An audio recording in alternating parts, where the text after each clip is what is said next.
Hello friends, मैं हूँ साक्षी। स्वागत है आपका अपने ही यूट्यूब चैनल अचीव एम में। फ्रेंड्स, हमने यूपी जूनियर एडिड भर्ती परीक्षा की तैयारी के लिए जो सीरीज़ चलाई हुई है उसका आज हमारा 18th पार्ट है, जिसमें हम इम्पोर्टेंट साइंस के क्वेश्चंस को कवर करेंगे। तो दोस्तों, हमारा यहाँ पर फर्स्ट क्वेश्चन है, पानी के अंदर की वस्तु का पता लगाने के लिए किस यंत्र का उपयोग किया जाता है। सोनार का उपयोग पानी के अंदर कोई भी वस्तु पड़ी हो या फिर कोई भी वस्तु स्थित हो उसका पता सोनार के द्वारा लगाया जा सकता है। और सोनार की जो फुल फॉर्म है वो क्या है? सोनार की फुल फॉर्म है साउंड नेविगेशन एंड रेंजिंग। सोनार की फुल फॉर्म है, क्योंकि दोस्तों एग्जाम में फुल फॉर्म भी पूछ ली जाती है, तो आप इसकी फुल फॉर्म भी याद करके जाए। Sound navigation and ranging. Laser की खोज किसने की थी? तो लेज़र की खोज अमेरिकी वैज्ञानिक टी.एस. मेमन ने 1960 में लेज़र की खोज की थी। अब देखते हैं कि लेज़र की फुल फॉर्म क्या है। तो लेज़र की फुल फॉर्म है light amplifications by stimulated emission of radiation. क्या है दोस्तों? Light amplification by stimulated emission of radiation, यह लेज़र की फुल फॉर्म है। लेज़र का उपयोग कहाँ कहाँ होता है? तो लेज़र का उपयोग शल्य चिकित्सा में, मतलब कि ऑपरेशन में, धातु को जोड़ने में या फिर धातु को काटने में, या फिर दुश्मनों के जहाँ पर दुश्मन होते हैं उनके हथियार को नष्ट करने में लेज़र का यूज़ किया जाता है। रडार की फुल फॉर्म क्या है? अब देखते हैं रडार की फुल फॉर्म। तो रडार की फुल फॉर्म है radio detection and ranging, radar की फुल फॉर्म है। अब देखते हैं स्कूबा की फुल फॉर्म क्या है। तो स्कूबा की फुल फॉर्म है self contain under water breathings apparatus. अब देखते हैं स्कूबा की उपयोग कहाँ होता है। तो स्कूबा का यूज़ गोताखोर द्वारा पानी के अंदर सांस लेने में किया जाता है। किसी वस्तु पर बल लगाकर बल की दिशा में विस्थापन उत्पन्न किया जाता है, तो वह क्या कहलाता है? तो वह कार्य कहलाता है। गतिज ऊर्जा का सूत्र क्या होता है? तो गतिज ऊर्जा का सूत्र होता है, क्या होता है दोस्तों? K=1/2 mv²। यह गतिज ऊर्जा का सूत्र होता है। स्थितिज ऊर्जा का सूत्र है U=mgh, जहाँ पर जो m है वो द्रव्यमान है, g जो है वो गुरुत्व त्वरण है, और h जहाँ पर ऊंचाई होगी। बांध के जल को नीचे गिराकर टरबाइन को घुमाना ऊर्जा रूपांतरण है। कैसा ऊर्जा रूपांतरण है दोस्तों, बताइए? स्थितिज ऊर्जा को गतिज ऊर्जा में चेंज किया जाता है। बिजली के पंखे, मिक्सी आदि का चलाना ऊर्जा का रूपांतरण है विद्युत ऊर्जा का गतिज ऊर्जा में। मतलब कि बिजली के पंखे वगैरह होते हैं वो विद्युत ऊर्जा को गतिज ऊर्जा में परिवर्तित कर देते हैं। मोमबत्ती का जलना किस ऊर्जा का रूपांतरण है? तो मोमबत्ती का जलना जो है वो रासायनिक ऊर्जा का प्रकाश ऊर्जा में या फिर ऊष्मीय में रूपांतरण होता है। किसी कर्ता के कार्य करने की दर को क्या कहते हैं?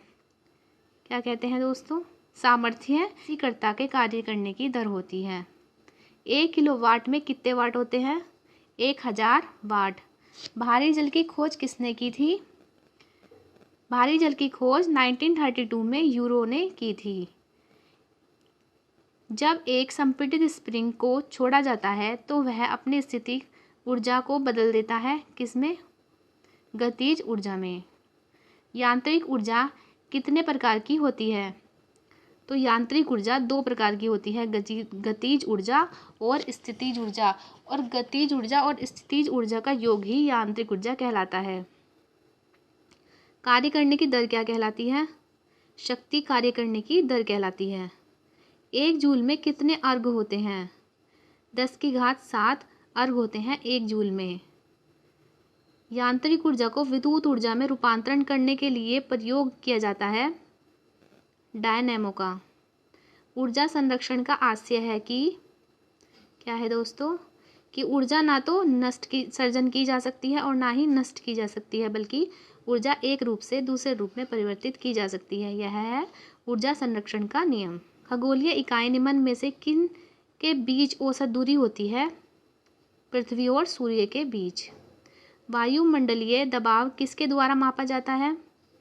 बैरोमीटर के द्वारा। वायुयान कार्य करता है बर्नौली के सिद्धांत पर। धावन मशीन का कार्यकारी सिद्धांत है अपकेंद्रीयकरण। सापेक्ष गति का सिद्धांत किसने दिया? आइंस्टाइन ने दिया था। एक रबड़ के गुब्बारे में 200 ग्राम जल भरा जाता है और जब उसे जल में डुबो दिया जाता है तो बताइए कि उसका जल में कितना भार होगा? तो इसका 0 भार होगा। वस्तु की मात्रा बदलने पर अपरिवर्तित रहता है, घनत्व अपरिवर्तित रहता है। लोलक घड़ियां गर्मियों में सुस्त हो जाती हैं, क्यों? क्योंकि लोलक की लंबाई बढ़ जाती है, जिससे इकाई दोलन में लगा हुआ समय भी बढ़ जाता है। एक कुएं से पानी की बाल्टी को ऊपर खींचते हैं तो हमें महसूस होता है कि बाल्टी पानी की सतह से ऊपर भारी हो जाती है। पीसा की झुकी हुई मीनार जो है वो नहीं गिरती, क्यों? क्योंकि गुरुत्वाकर्षण केंद्र से जाने वाली ऊर्ध्वाधर लाइन रेखा तल के अंदर रहती है। रॉकेट कार्य करता है संवेग संरक्षण के सिद्धांत पर। जेट इंजन कार्य करता है रेखीय संवेग संरक्षण सिद्धांत पर। लोहे की एक गेंद जिसका पृथ्वी पर भार 100 किलोग्राम का अंतरिक्ष में भार होगा 0।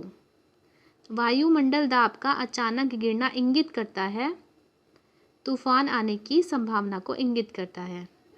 एक व्यक्ति स्थित जल में नाव में खड़ा है, यदि वह किनारे की ओर चले तो क्या होगा? दोस्तों? तो किनारे से जो नाव होती है वो दूर हो जाएगी। नदियों में पानी के बहाव के लिए जिम्मेदार है घर्षण का बल। अंतरिक्ष यात्री निर्वात में सीधे खड़े नहीं रह सकते, क्यों? क्योंकि गुरुत्वाकर्षण नहीं होता वहाँ पर। पानी का क्वथनांक होता है 100 डिग्री सेल्सियस। विद्युत बल्ब का फिलामेंट किस चीज़ का बना होता है या किस पदार्थ का बना होता है? टंगस्टन का बना होता है। किसे शुष्क बर्फ कहते हैं? कार्बन डाइऑक्साइड को शुष्क बर्फ कहते हैं। जब किसी साबुन के बुलबुले को अवशोषित किया जाता है तो घटित होता है क्या? बुलबुले की त्रिज्या बढ़ जाती है। एक कमजोर दुर्बल बल है जब तक कि अधिक द्रव्यमान प्रयुक्त ना हो, किसमें? गुरुत्वाकर्षण बल। साबुन के बुलबुलों के अंदर का दाब कैसा होता है? वायुमंडल दाब से अधिक होता है। तेल जल के तल पर फैल जाता है, क्यों? तेल का तल तनाव पानी से कम होता है, इसलिए। लोहे की सुई पारे की सतह पर तैरती है पृष्ठ तनाव के कारण। कमरे के ताप पर जो सिलिकॉन धातु होती है वह किस अवस्था में होती है? तो अर्धचालक की अवस्था में होती है। खान फसलों की प्रजातियों को विकसित करने की विधि क्या कहलाती है? जेनिक प्रौद्योगिकी। ध्वनि का वेग अधिकतम होता है, साथ में सामान्य परिस्थितियों में वृक्ष के पत्तों की ससराहट का डेसिबल स्तर प्रदर्शित करता है 20 डेसिबल। ध्वनि का वेग अधिकतम होता है किसमें? स्टील में। दूर संचार के लिए प्रयुक्त तरंगे कौन सी होती हैं? माइक्रोवेव या फिर सूक्ष्म तरंगे। ठोस तथा गैस दोनों माध्यम में चल सकती है, कौन? क्या चल सकती है दोस्तों? ध्वनि तरंगे ठोस और गैस माध्यम में चल सकती हैं। प्राशर्वी एक ध्वनि है जिसकी आवृत्ति होती है 20,000 हर्ट्ज से अधिक हो सकती है। चमगादड़ अंधेरी रात में उड़ सकते हैं और अपना शिकार भी कर सकते हैं। इसका कारण है वे पराध्वनि तरंगे निकालते हैं और उन्हीं के द्वारा निर्देशित होते हैं। वह तरंग जो कीड़ों को नष्ट कर सकती है पराश्रव्य तरंग होती है। वह तरंग जो कपड़ों से धूल हटाकर उन्हें साफ कर सकती है पराश्रव्य तरंग होती हैं। लहरें एक स्थान से दूसरे स्थान तक संचारित होती हैं ऊर्जा के कारण। ऊष्मा धारण करने की क्षमता किस में सर्वाधिक होती है? पानी में। मनुष्य के शरीर में सामान्य तापमान कितना होता है? 98.4 फ़ारेनहाइट।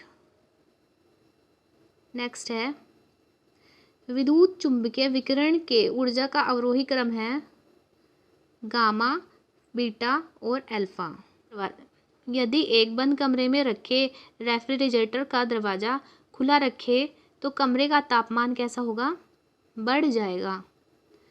वायु कूलर अधिक प्रभावी होते हैं रेगिस्तान के क्षेत्र में। क्रीम निकालने वाली संयंत्र में दुग्ध चर्बी अलग हो जाने का कारण क्या है? केंद्र से हट जाने वाला बल। चिड़िया के उड़ने से न्यूटन का सिद्धांत जो सिद्ध होता है वह है गति का तीसरा नियम। परम शून्य उस ताप को कहा करते हैं जिस पर किसी गैस की आणविक गति रुक जाती है। किसी पदार्थ की गतिज ऊर्जा होती है उसके संवेग के अनुपात में। रेफ्रिजरेटर में थर्मोस्टेट का कार्य क्या है? क्या है दोस्तों? एक समान तापमान को बनाए रखना। दो पानी की छोटी बूंद एक दूसरे में लीन होकर बड़ी बूंद बनाती है। इस प्रक्रिया में ऊर्जा विमुक्त होती है। मृग तृष्णा क्या होती है? यह एक दृष्टिभ्रम होता है। पानी में डाली गई छड़ किस कारण से उठी हुई दिखाई देती है? प्रकाश के अपवर्तन के कारण। लाल रंग की रोशनी में हरे रंग के पत्ते वाले पौधे कैसे दिखाई देते हैं? काले। किस वस्तु की सतह पर श्वेत प्रकाश की किरण पड़ती है? अगर सभी रंग परिवर्तित हो जाएं तो सतह का रंग कैसा दिखेगा? सफ़ेद। प्रकाश को सूर्य से पृथ्वी तक पहुंचाने में समय लगता है 8 मिनट। लेज़र एक स्रोत है। कैसा स्रोत है? प्रकाश का स्रोत है। प्रकाश का वेग अधिकतम होता है निर्वात में। तो दोस्तों हमारी वीडियो आज यहीं पर ख़त्म होती है। यदि वीडियो अच्छी लगी तो वीडियो को लाइक करें और सब्सक्राइब भी कर दीजिए जिससे कि आने वाली सभी वीडियो आपको समय से मिलती रहेंगी। तब तक के लिए थैंक यू।